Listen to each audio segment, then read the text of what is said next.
कह रहे हैं कि ऊपर की अदालत में मामला जाना चाहिए। ऊपर की अदालत से मतलब है कि ये 7 जजों की संवैधानिक पीठ ने फैसला किया है, तो वो चाह रहे हैं कि सुप्रीम कोर्ट में रिवीजन पिटीशन दाखिल किया जाए केंद्र सरकार की तरफ से और 9 सदस्यों की बेंच हो या 11 की हो या 14 की हो, जैसा भी हो, 15 की हो, उस हिसाब से चीज़ें तय हों। तो क्या बीजेपी अगर संघ की बात मानती है तो पासवान नाराज़ होते हैं। संघ की बात नहीं मायावती भी कहीं न कहीं नाराज़ होती है और पासवान के 5 सांसद हैं, लोकसभा में अगर वो समर्थन नहीं करते तो भी मोदी सरकार को कोई चिंता नहीं है। लेकिन विधानसभा चुनाव में पासवान का धड़ा बड़ा इम्पोर्टेंट है और अगले साल वहाँ विधानसभा चुनाव होने हैं।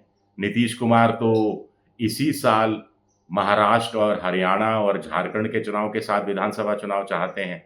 नीतीश इस जातीय जनगणना का समर्थन करते रहे हैं और अब कोटा में कोटा की बात आई है तो वो तो खुलकर कह रहे हैं कि उनकी पार्टी दलित और महादलित, पिछड़ों में पिछड़े, महापिछड़े, अत्यंत पिछड़े इस तरह का कोटा में कोटा की बात करती रही है। लेकिन संघ का बड़ी चीज़ इम्पोर्टेंट सबसे बड़ी चीज़ है, संघ ने 3 बातों का समर्थन किया है।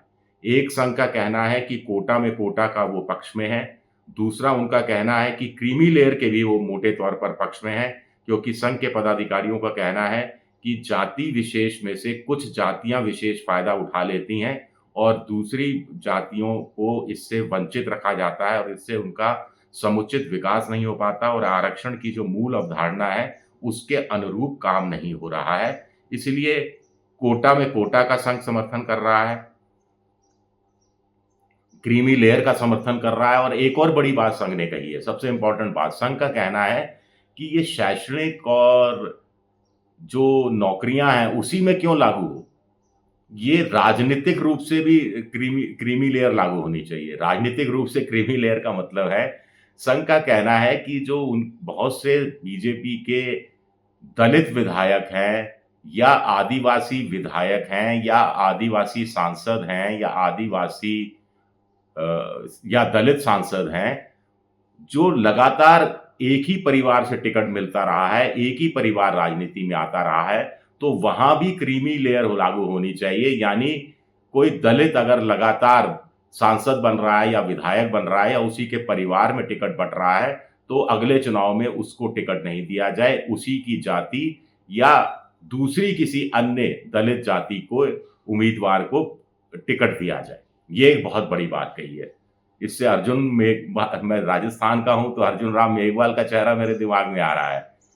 बीकानेर से वो शायद तीसरी बार या चौथी बार सांसद बने हैं, तो क्या रहेगा उनका अगली बार? ये भी अपने आप में बड़ा इंटरेस्टिंग है।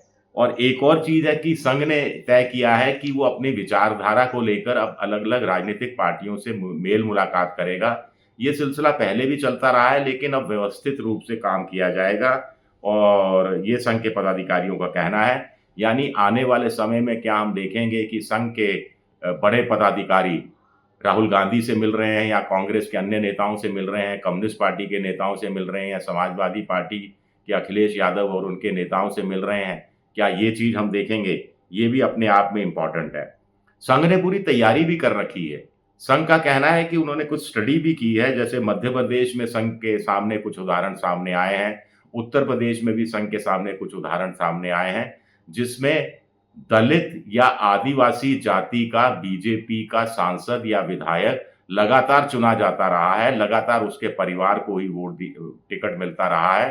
तो इसमें बदलाव करने की ज़रूरत है, ताकि उस जाति विशेष में नेता भी अलग और पैदा किए जा सकें। क्योंकि एक ही जैसे दलित है, मान लीजिए दलितों में से कहीं, एग्ज़ाम्पल के लिए बता रहा हूँ कि दलितों में से जाटव खड़ी करते रही है बीजेपी और गैर जाटव दलित को वो टिकट नहीं देती रही है। तो जाटवों में से तो नेता पैदा हो गए और गैर जाटव में से एक भी नेता पैदा नहीं हुआ। इससे दलितों के बीच में बीजेपी का विस्तार नहीं हो पाता है। अब जाटव की जगह गैर जाटव दलित को बीजेपी टिकट देना शुरू करेगी, तो गैर जाटवों में भी नेतृत्व पैदा होगा, नेता पैदा होंगे। दलितों की जो छोटी-छोटी जातियाँ हैं, उनका अलग-अलग जगह वोट बैंक है, उसका अलग-अलग असर है और क्युमुलेटिव असर भी कुल मिलाकर पड़ता है। लेकिन ये देखा गया है कि चूँकि उनके कोई नेता नहीं होते, इसीलिए वो पॉलिटिकल बार्गेनिंग नहीं कर पाते और फिर उनका वोट बिखर जाता है, एक पार्टी विशेष की तरफ नहीं जाकर जितनी भी अलग-अलग पार्टियों का जो भी उस जाति विशेष का उम्मीदवार होता है, उसको उस जाति विशेष के वोटर जाकर वोट दे आते हैं। तो इसको संघ मानकर चल रहा है कि ये ठीक नहीं है। तो संघ की विचारधारा इस मामले में, इस पर मोदी क्या करेंगे? पूरी तरह से अमल में लाते हैं तो कुछ लोग परेशान होते हैं, एनडीए के ही धड़े परेशान होते हैं, सवर्ण जातियों में भी इसका एक अलग रिएक्शन जाता है। फिर ओबीसी में आशंका व्यक्त होती है कि अगर बीजेपी कोटा में कोटा दलितों और आदिवासियों में करने के लिए तैयार हो गई, तो ओबीसी में भी क्या कोटा में कोटा करेगी? और ओबीसी में राजस्थान में जाट प्रभावशाली हैं, राजस्थान में गुर्जर कुछ हद तक प्रभावशाली हैं राजनीतिक तौर पर, उत्तर प्रदेश में जाट प्रभावशाली हैं, यादव प्रभावशाली हैं, और भी राज्यों में यही स्थिति है। तो उनका कैसे फिर समाधान किया जाएगा, ये भी इम्पोर्टेंट बात है। शुक्रिया मेरा वीडियो देखने के लिए। पसंद आए तो लाइक कीजिए, सब्सक्राइब कीजिए, शेयर कीजिए।